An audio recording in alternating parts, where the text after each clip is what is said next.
என் நெஞ்சில் குடியிருக்கும். மாறிடுச்சு. பதவியில் இருக்கிறவங்களாம் பண்ணையாரா மாறிடுறாங்க. பேரும் அதாங்க நம்ம பாசிசமும் நம்ம பாயாசமும். நாம எல்லாரையும் மதிப்போம், ஆனால் சுயமரியாதையை மட்டும் யாருக்காகவும் எதுக்காகவும் விட்டு கொடுக்க மாட்டோம். ஆனால் மக்களுக்கு ரொம்ப ரொம்ப பிடிச்சி போன ஒருத்தன் அரசியலுக்கு வரான்னா மீண்டும் சந்திக்கும் வரை நன்றி, வணக்கம். My friend, my brother, comrade in arms, founder Jan Suraj party திரு பிரசாந்த் கிஷோர் அவர்கள் இன்னைக்கு நம்மளுடைய இந்த தமிழக வெற்றி கழகத்தினுடைய 2ஆம் ஆண்டு துவக்க விழாவிற்கு சிறப்பு விருந்தினராக கலந்துக்கிட்டு பேசியது மிக்க மிக்க மகிழ்ச்சி. அவருக்கு என்னுடைய மனமார்ந்த நன்றியை தெரிவிச்சுக்கிறேன்.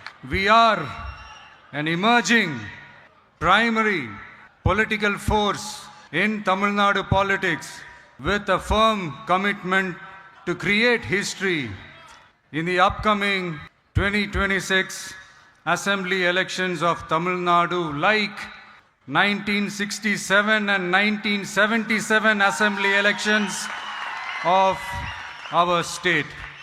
Without compromising our party's ideological principles at any cost, I am here to collaborate and work with you towards upholding the secular and democratic ideals in TN and beyond.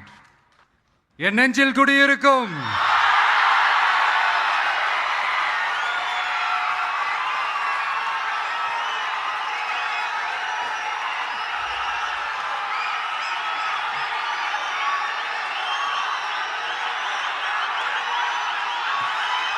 என்னுடைய தோழர்கள், தோழிகள் எல்லாருக்கும் என்னுடைய வணக்கம், வணக்கம், வணக்கம்.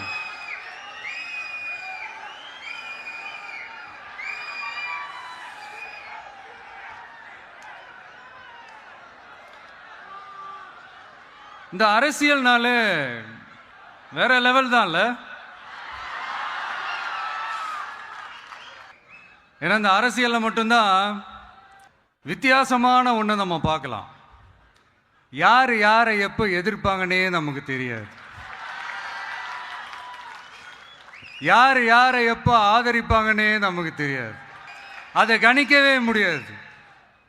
அதனால தான் இந்த அரசியலில் மட்டும் முன்னாடியெல்லாம் சொல்லி நம்ம கேள்விப்பட்டிருப்போம், நிரந்தர நண்பனும் நிரந்தர எதிரியும் இல்லைன்னு சொல்லுவாங்க. அரசியலுக்கு யார் வேணாலும் வரலாம், அது ஒரு ஜனநாயக உரிமைன்னு சொல்லுவாங்க. ஆனால் மக்களுக்கு ரொம்ப ரொம்ப பிடிச்சி போன ஒருத்தன் அரசியலுக்கு வரான்னா அதை கண்டிப்பாக நல்லவங்க எல்லாம் வரவேற்பாங்க. ஆனால் ஒரு சில இந்த அதிகார இல்லை, அது வேணாம், ஒரு சில பேருக்கு மட்டும் கொஞ்சம் எரிச்சல் வரத்தானே செய்யும்.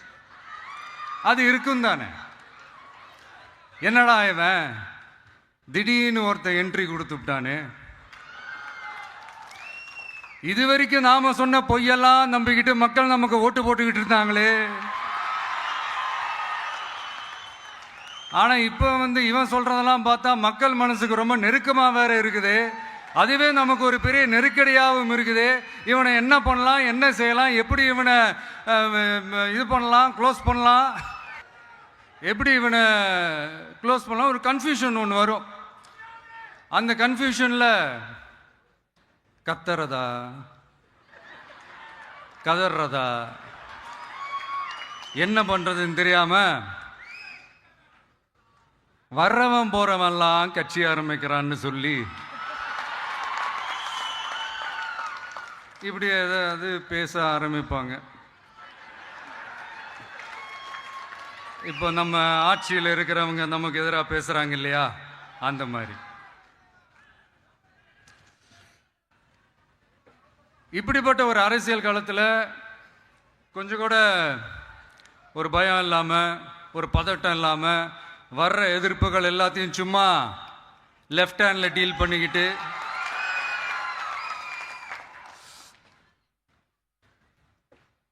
இதோ நம்மளுடைய தமிழக வெற்றி கழகம் முதலாவது ஆண்டை கடந்து இப்போ 2வது ஆண்டில் அடி எடுத்து வைக்கிறோம். இந்த ஒரு காலகட்டம் தான் மிக முக்கியமான ஒரு காலகட்டம். ஏன்னா ஒரு அரசியல் கட்சிக்கு ஒரு பெரிய பலமே அந்த கட்சியினுடைய கட்டமைப்பு தான். அதுதான் அந்த கட்சியினுடைய ஒரு வேறு மாதிரி, ஒரு அடிப்படை பலமே அதுதான். ஒரு ஆலமரம் மாதிரி ஒரு கட்சி ஒன்று வளரணும்னா அதுக்கான அந்த வேர்களும் விழுதுகளும் ஸ்ட்ராங்காக இருக்கணும் இல்லையா? அப்படிதான் நம்மளுடைய இந்த அமைப்பை பலப்படுத்துகிற ஒரு வேலையை தான் இப்போ நம்ம செஞ்சுக்கிட்டு இருக்கிறோம். தமிழ்நாடு முழுக்க மாவட்ட நிர்வாகிகள் எல்லாரையும் தேர்ந்தெடுத்து அறிவிச்சிட்டு இருக்கிறோம். இந்த நேரத்தில் நம்ம மேலே ஒரு கம்ப்ளைண்ட், அது என்னன்னா, அதுதான் எனக்கும் புரியல. நம்மளுடைய மாவட்ட நிர்வாகிகள் எல்லாருமே வெறும் இளைஞர்களாகவே இருக்கிறாங்களாம். ஏன் இருந்தா என்ன?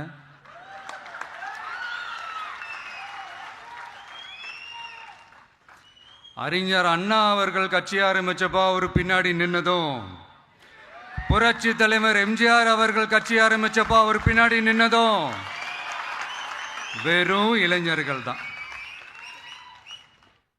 அந்த இளைஞர்களால தான் 1967லையும் 1977லையும் அந்த 2 தேர்தலையுமே ஒரு மிகப்பெரிய ஒரு வெற்றி கிடைச்சது. வரலாறு, அதுதான் வரலாறு. இப்போ அதே மாதிரி நம்ம மேல இன்னொரு கம்ப்ளைண்ட், அது என்னன்னா, நம்மளுடைய கட்சி நிர்வாகிகள் எல்லாருமே சாதாரண குடும்பத்திலிருந்து வந்தவங்களாம். அதே தான் இங்கேயும் கேட்குறேன், ஏன் வரக்கூடாதா?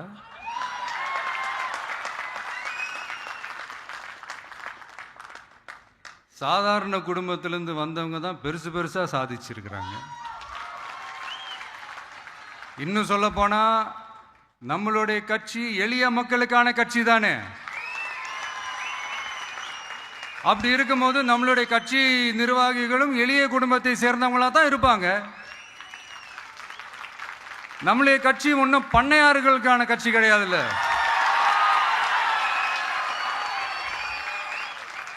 முன்னாடிலாம் அந்த காலத்தில் பண்ணையாருங்க தான் பதவியில் இருப்பாங்க. இப்போ கொஞ்சம் உள்டா மாறிடுச்சு, பதவியில் இருக்கிறவங்களாம் பண்ணையாரா மாறிடுறாங்க.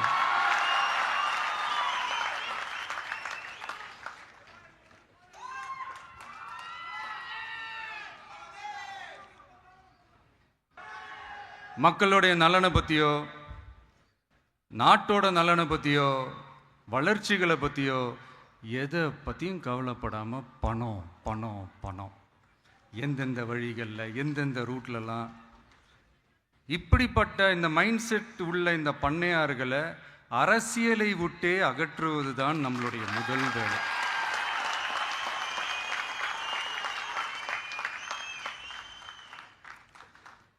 அதை ஜனநாயக முறைப்படி நம்ம செய்கிறதுக்கு தான் 2026 தேர்தலை நம்ம சந்திக்க போகிறோம். அந்த தேர்தலை சந்திக்க ரொம்ப ரொம்ப முக்கியமான விஷயம் பூத் லெவல் ஏஜென்ட்ஸ், BLA அப்படின்னு சொல்லுவாங்க. அது ரொம்ப ரொம்ப முக்கியம். ஏன்னா நீங்கள் பார்த்தீங்கன்னா தமிழ்நாட்டில் அந்த பெரிய பெரிய கட்சிகளுக்கு தான் அந்த BLAலாம் ரொம்ப ஸ்ட்ராங்காக இருக்கும்னு சொல்லுவாங்க. ஒரு அப்ராக்சிமேட்டாக ஒரு 69,000 பூத்ஸ் இருக்குது. அது எல்லாத்துக்குமே பூத் ஏஜென்ட்ஸாக நம்மளுடைய கட்சி தோழர்களை தான் நியமிக்க போகிறோம். கூடிய சீக்கிரமே பூத் கமிட்டி மாநாடுன்னு ஒன்று நடத்த போகிறோம். அன்னைக்கு தெரியும் தமிழக வெற்றி கழகம் எந்த ஒரு பெரிய கட்சிக்கும் கொஞ்சம் கூட சளைச்சதில்லைன்னு.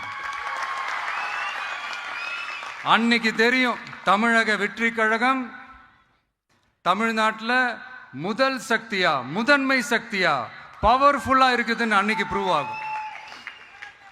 இப்போ புதுசாக ஒரு பிரச்சனை ஒன்று கிளப்பி விட்டுட்டு இருக்கிறாங்க, மும்மொழி கொள்கை. அதாவது இதை இங்கே செயல்படுத்தலைன்னா இந்த கல்விக்கான நிதியை நம்மளுடைய மாநில அரசுக்கு கொடுக்க மாட்டாங்களாம். இந்த LKG UKG பசங்க சண்டை போட்டுப்பாங்க தெரியுமா? கொடுக்க வேண்டியது அவங்களோட கடமை, இங்கே இவங்க வாங்க வேண்டியது இவங்களுடைய உரிமை. ஆனால் இவங்க 2 பேரும் இங்கே எவ்வளோ சீரியஸாக ஒரு பிரச்சனை ஓடிட்டு இருக்கு. இவங்க 2 பேரும் அதாங்க நம்ம ஃபாசிசமும் நம்ம பாயாசமும், அதான் நம்ம அரசியல் இனிமையும் கொள்கை இனிமையும். 2 பேரும் என்ன பண்ணுறாங்கன்னா 2 பேரும் பேசி வச்சுக்கிட்டு இந்த செட்டிங்லாம் பண்ணி வச்சுக்கிட்டு மாற்றி மாற்றி சோஷியல் மீடியாவில் ஹேஷ்டேக் போட்டு விளையாட்டுருக்குறாங்க.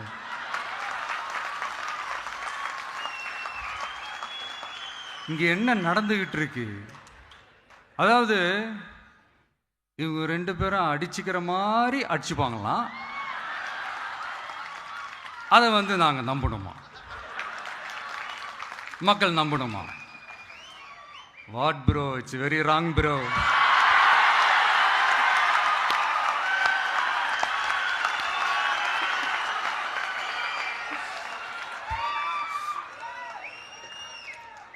இதுக்கு நடுவில் நம்ம பசங்க உள்ள பூந்து அங்க ஒரு சம்பவம் ஒன்று பண்ணிட்டு டக்குன்னு வெளியே வந்துடுறது. டிவி கே ஃபார் டிஎன் அப்படின்னு சொல்லி. யார் சார் நீங்களா? எங்க சார் இருக்கிறீங்க? ஸ்லீப்பர் செல்ஸ் மாதிரி. அதனால இதெல்லாம் மக்களுக்கு நாம சொல்லி புரிய வைக்க வேண்டிய அவசியமே கிடையாது. அவங்களுக்கே தெரியுதெல்லாம் எவ்வளவு பெரிய ஒரு ஏமாத்து வேலைன்னு. நம்ம ஊரு சுயமரியாதை ஊர். நாம் எல்லாரையும் மதிப்போம், ஆனால் சுயமரியாதையை மட்டும் யாருக்காகவும் எதுக்காகவும் விட்டு கொடுக்க மாட்டோம். நாம் எல்லா மொழிகளையும் மதிப்போம், அதில் மாற்றுக்கிறதே கிடையாது. தனிப்பட்ட முறையில் யார் வேணாலும் எந்த ஸ்கூலில் வேணாலும் படிக்கலாங்க. உனக்கு எந்த மொழி வேணுமோ, எப்போ கற்றுக்கணுமோ, உனக்கு எப்போ தோணுதோ கற்றுக்கலாம். அதெல்லாம் அவங்கவுங்களுடைய தனிப்பட்ட ஒரு உரிமை.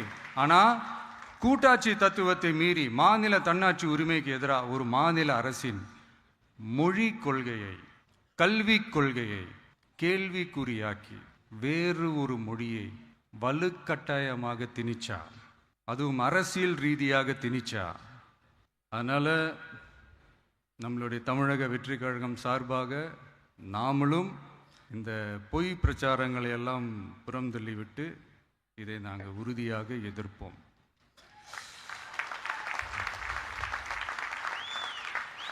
கான்ஃபிடென்ட்டாக இருங்க, நல்லதே நடக்கும், வெற்றி நிச்சயம். மீண்டும் சந்திக்கும் வரை நன்றி, வணக்கம்.